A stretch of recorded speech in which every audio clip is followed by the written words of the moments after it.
Eh bien, bonjour à toutes et à tous. Eh bien, ce podcast s'adresse aux personnes qui ont hérité de ce grand jeu de Mademoiselle Lenormand. Ça peut être une personne qui vous a offert ce jeu et vous ne savez pas quoi en faire, ou aux personnes qui ont commandé ce jeu et qui veulent comprendre les techniques pour pouvoir l'appréhender.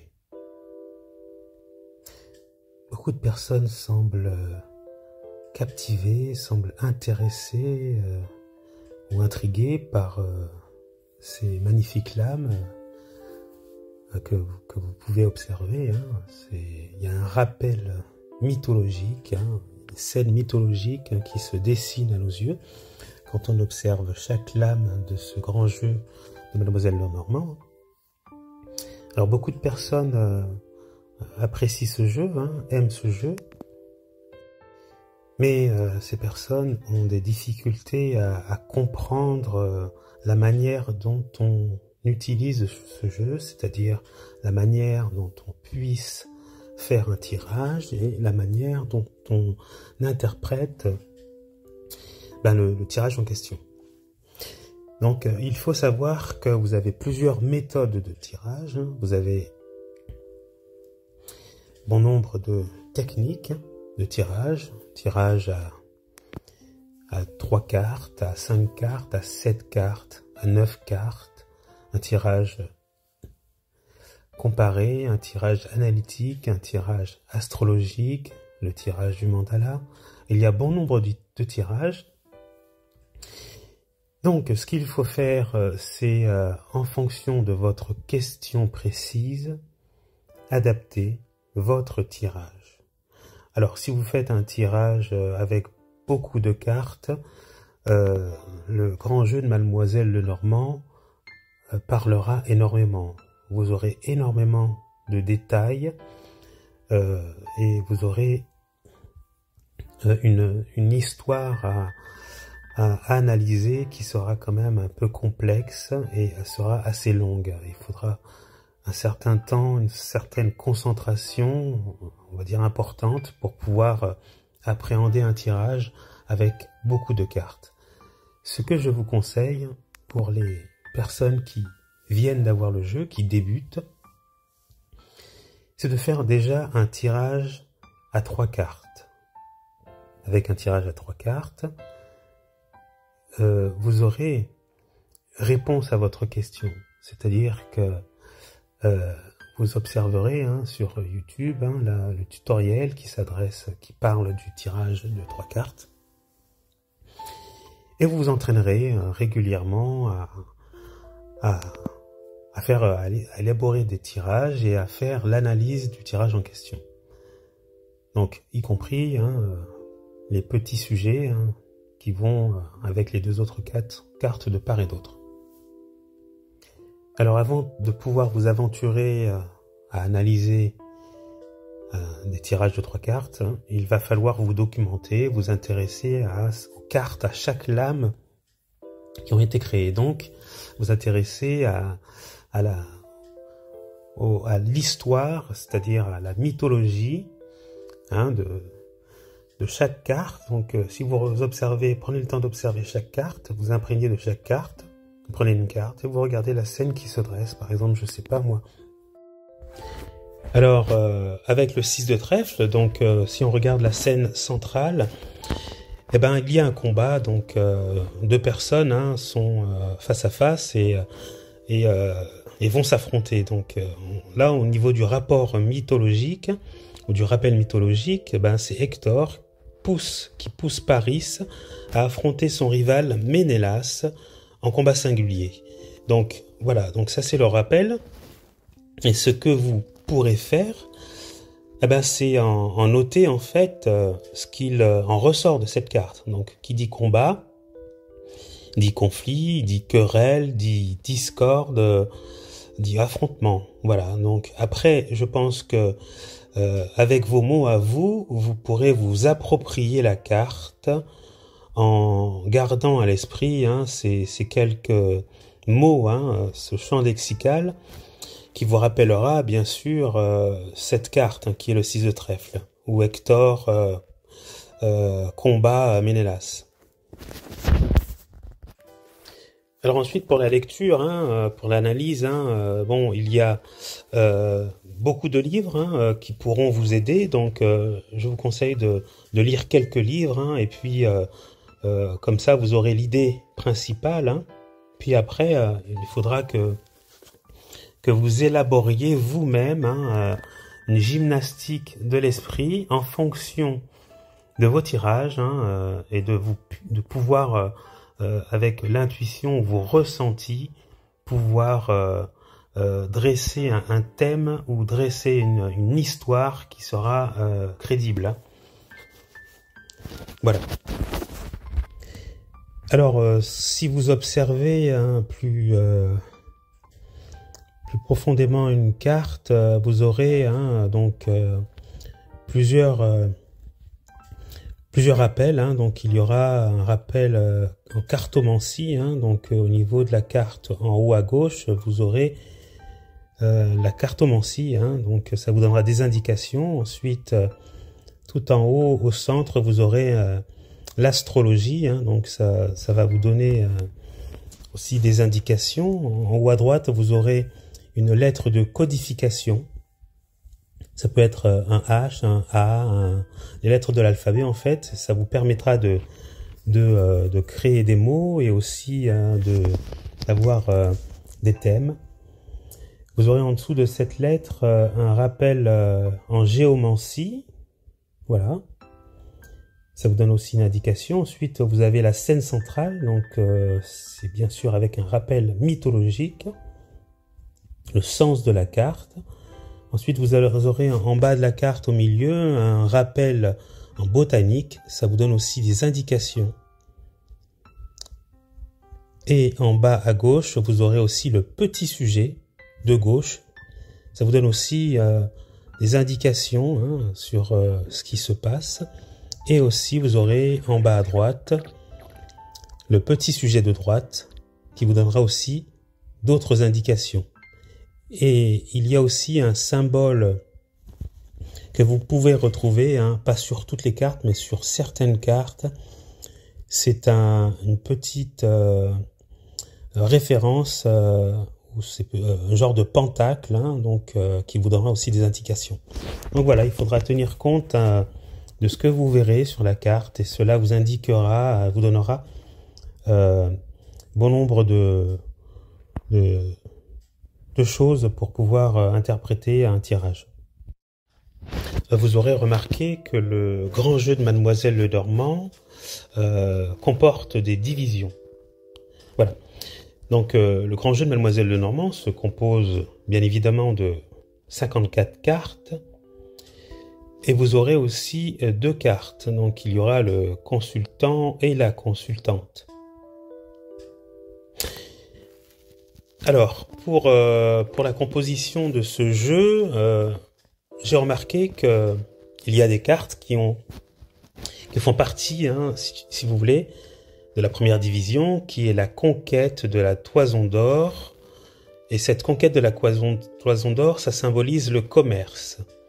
Donc, il y a plusieurs cartes qui se référencent à ce domaine-là. Donc, pour la deuxième division, deuxième partie, c'est la guerre de Troie, qui symbolise le droit du fort sur le faible, et le représenté par 9 cartes. Pour la troisième division, ou troisième partie, c'est la science hermétique. Ça symbolise le mariage, et c'est représenté par 7 cartes. Vous aurez aussi la quatrième division, la quatrième partie, c'est le domaine des imprévus, des événements imprévus, représentés par plusieurs cartes.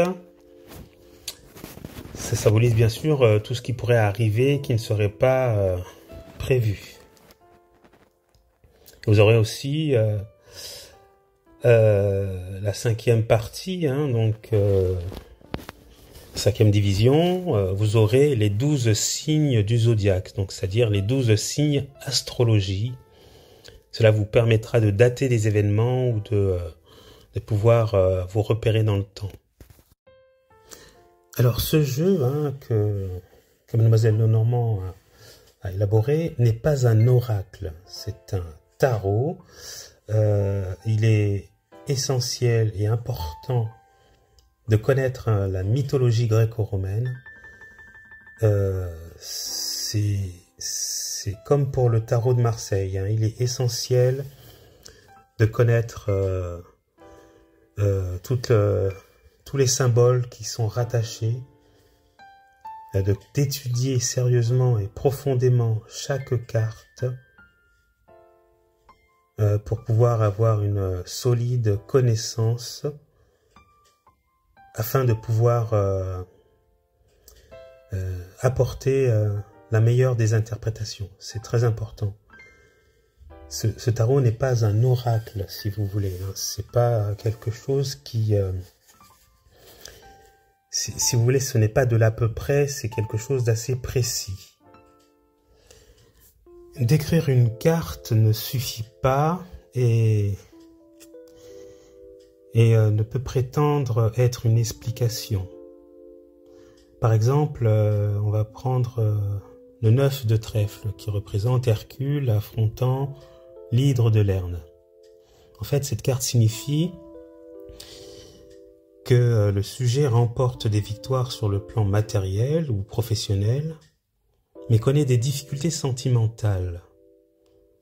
Et si on se contente de juxtaposer la représentation, c'est-à-dire Hercule affrontant l'hydre de Lerne, et la signification, c'est-à-dire la réussite matérielle ou professionnelle,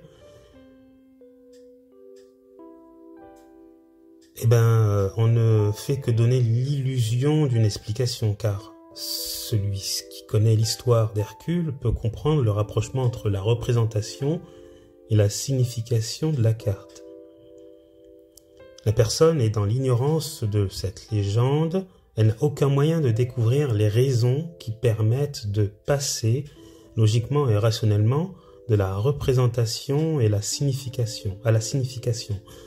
En fait, appliquer un sens à une carte sans en avoir compris l'exacte raison revient à réciter un poème dans une langue étrangère sans en connaître la signification. En fait, quel est l'intérêt de réciter des mots que l'on ne comprend même pas ou qu'on est incapable de traduire? En fait, il faut comprendre. Voilà. C'est un peu comme l'exemple d'un poème étranger qu'on aurait à apprendre.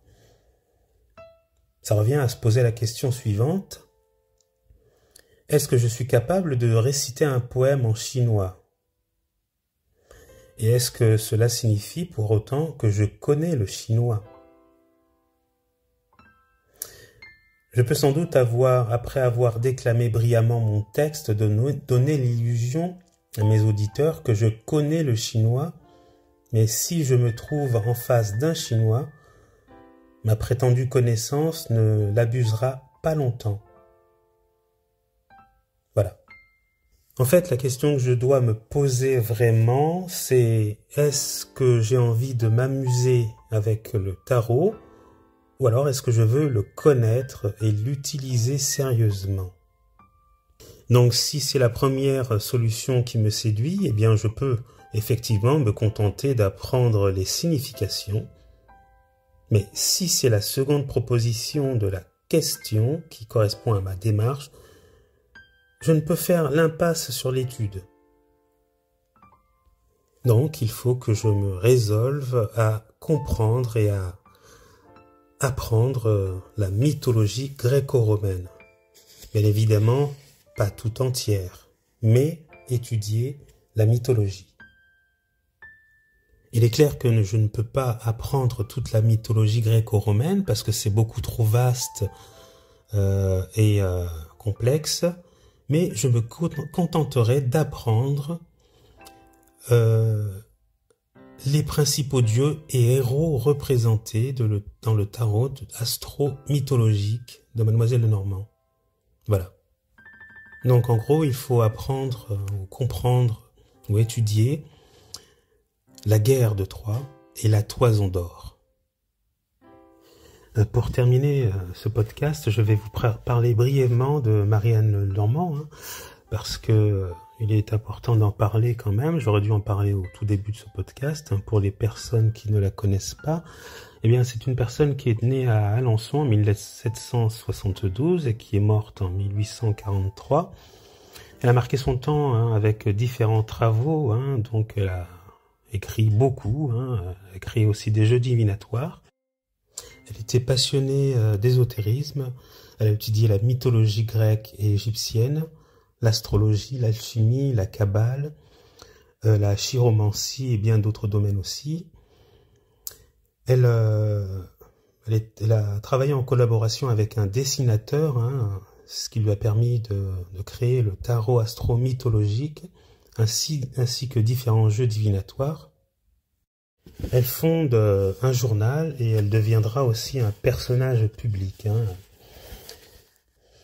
Elle vivra dans une époque aussi historique et un peu tourmentée. Elle va traverser difficilement les différents changements de régime, donc la Révolution, le Directoire, le Consulat, l'Empire napoléonien. Et elle ira à plusieurs reprises en prison. Donc elle restera bien sûr célibataire toute sa vie. Et beaucoup de personnalités viendront la consulter, dont Robespierre, Marat, Charlotte Corday et Marie-Antoinette. Voilà. Alors je vous donnerai quelques petites recommandations avant de vous lancer dans un tirage. Et je crois que je vous en avais déjà parlé dans un de mes podcasts, à savoir ce qu'il faut faire avant d'aborder un tirage, la préparation. Et bien là, on va parler du temps. Donc, il est absolument nécessaire de fixer une durée, c'est-à-dire un temps minimum à chaque consultation. Je vous conseille de ne pas vous dire, bon ben là, ça y est, j'ai 5 minutes ou 10 minutes, je vais me lancer dans une consultation. Ce sera déjà un moment qui n'est pas opportun pour le faire. Et pour vous lancer dans une consultation ou dans une analyse d'un tirage, il faut que vous ayez du temps devant vous, que vous ayez aucune perturbation au niveau sonore et un coin, on pourrait dire, favorisant la concentration pour pouvoir laisser votre imaginaire, vos informations, les informations venir à vous. Alors sinon, la durée habituelle qui vous permet de faire une analyse complète et détaillée d'une situation ou détaillée de la situation d'un sujet, d'une personne, c'est à peu près d'1 heure.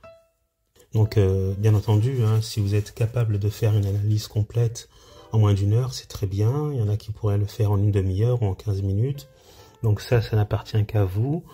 Mais le temps minimum, c'est à peu près 1 heure. Et il est aussi déconseillé de dépasser 1 heure parce que ce serait des consultations trop longues et demandant beaucoup de concentration et de réflexion et de fatigue.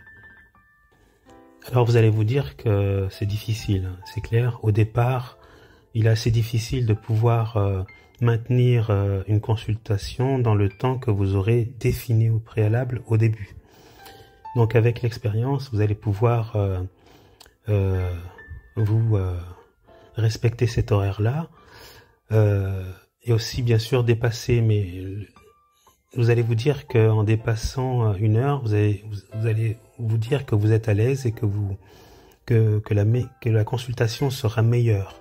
Mais en fait non, c'est tout à fait erroné. En fait, vous vous épuiserez dans la durée et vous épuiserez aussi votre consultant. Ne faites pas de consultation trop longue.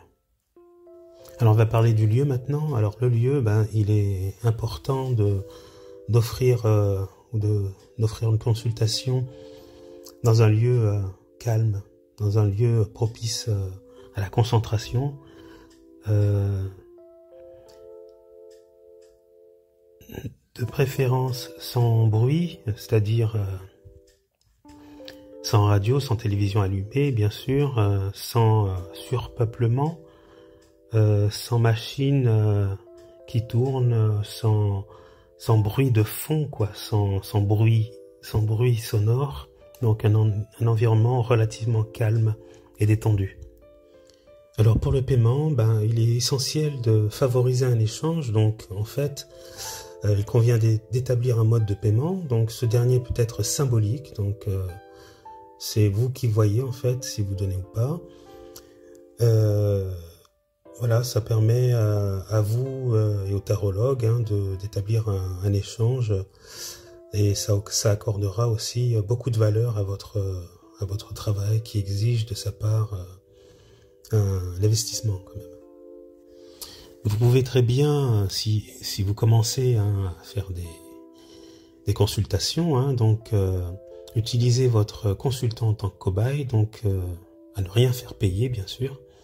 Et puis par la suite, si vous avez une énorme clientèle, ce qui peut arriver, si vous êtes un bon tarologue, c'est-à-dire si vous avez des résultats, vous pourrez après demander ou exiger un paiement. Alors après, moi je sais pas comment, si c'est un repas, si c'est un service, si c'est un service rendu, si c'est, je sais pas comment vous pourriez vous faire rémunérer, mais c'est à vous de voir. Ce que je vous conseille, c'est qu'après chaque consultation, demandez à la personne qui vient vous consulter de vous envoyer un écrit, c'est-à-dire de vous envoyer une réponse sur vos prédictions ou sur votre travail, c'est-à-dire votre analyse, afin de pouvoir après référencer toutes vos interprétations, afin de voir votre taux ou votre pourcentage de réussite par rapport à ce que vous annoncerez. Voilà.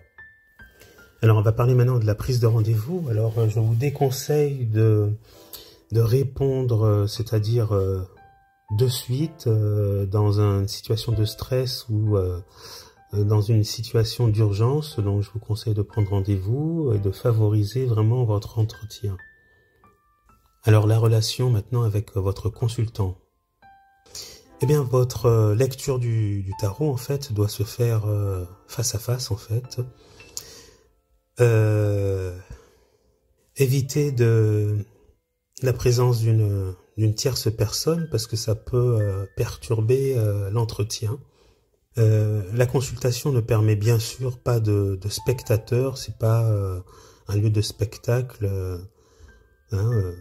Alors la seule ou les seules exceptions qui peuvent être tolérables ou tolérées concernent les couples ou les associés, c'est-à-dire ou alors un parent et son fils bien sûr majeur, voilà.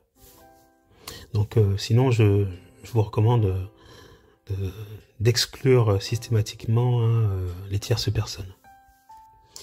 Alors sinon pour assurer une grande fiabilité dans vos prédictions ou dans vos interprétations au niveau du tarot, il est déconseillé, si vous voulez, de répéter les tirages de manière rapprochée. C'est-à-dire qu'une personne qui vient vous interroger, ou vous consulter, si vous lui faites un tirage qui aura une portée de 6 mois, il est bien sûr important qu'elle ne revienne pas dans un mois pour vous reconsulter. Voilà. Donc après, il y a des tirages qui portent sur 1 mois, sur 2 mois, sur 3 mois, sur 6 mois. Donc faites bien attention sur la portée de vos tirages pour éviter que la personne vienne vous reconsulter dans un bref délai. Ça remettrait en cause le tarot, quoi. C'est-à-dire ce que va vous dire le tarot, ça va remettre en cause l'interprétation du tarot. Et trop questionner le tarot trop souvent va faire que le tarot vous dira n'importe quoi. Voilà. Alors, je vais parler maintenant de l'objectivité, c'est assez important dans un tirage. En fait, il faut faire abstraction de soi, c'est-à-dire ne mettre aucune émotion dans votre interprétation, dans votre tirage. Il ne faut surtout pas se projeter au travers des tirages.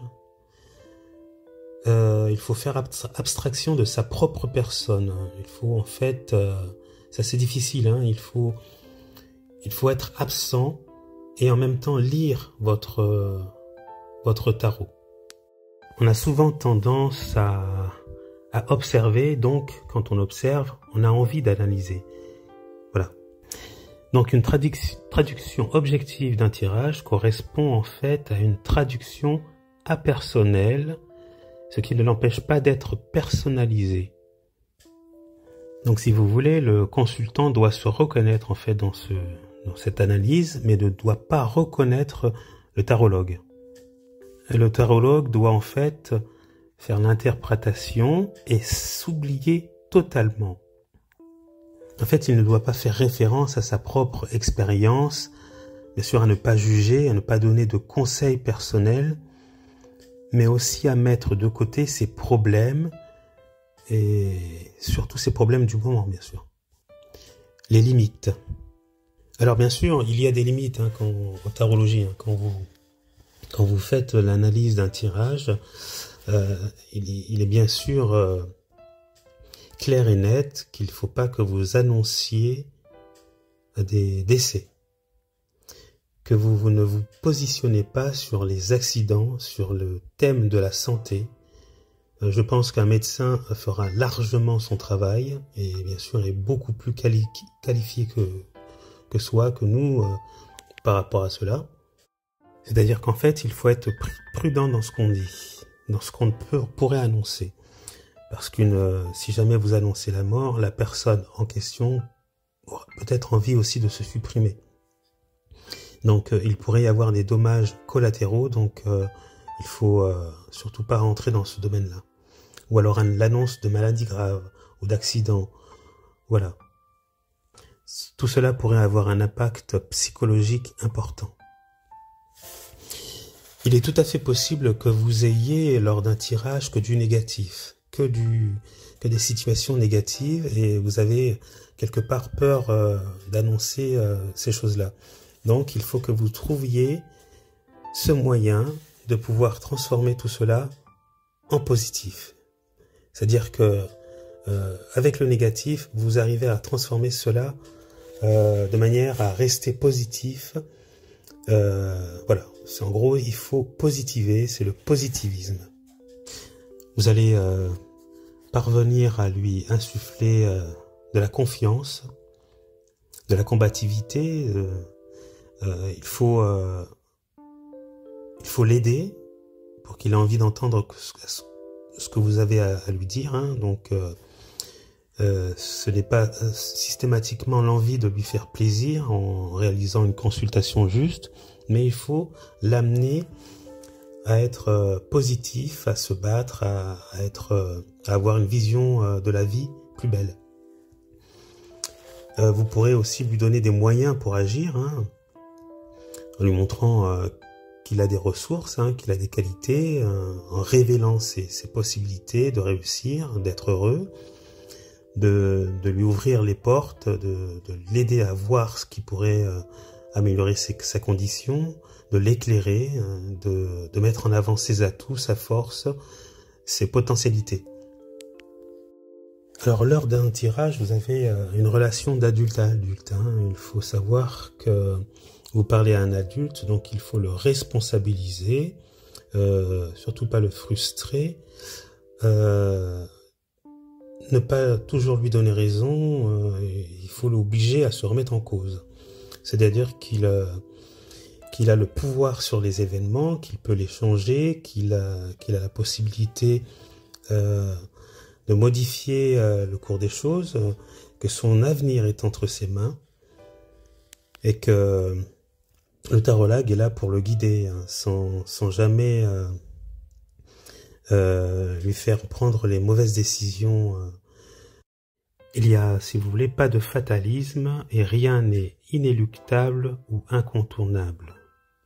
Même dans les situations où tout est joué d'avance, les situations les plus dramatiques, il arrive que les choses se déroulent d'une toute autre manière que celle qui était supposée.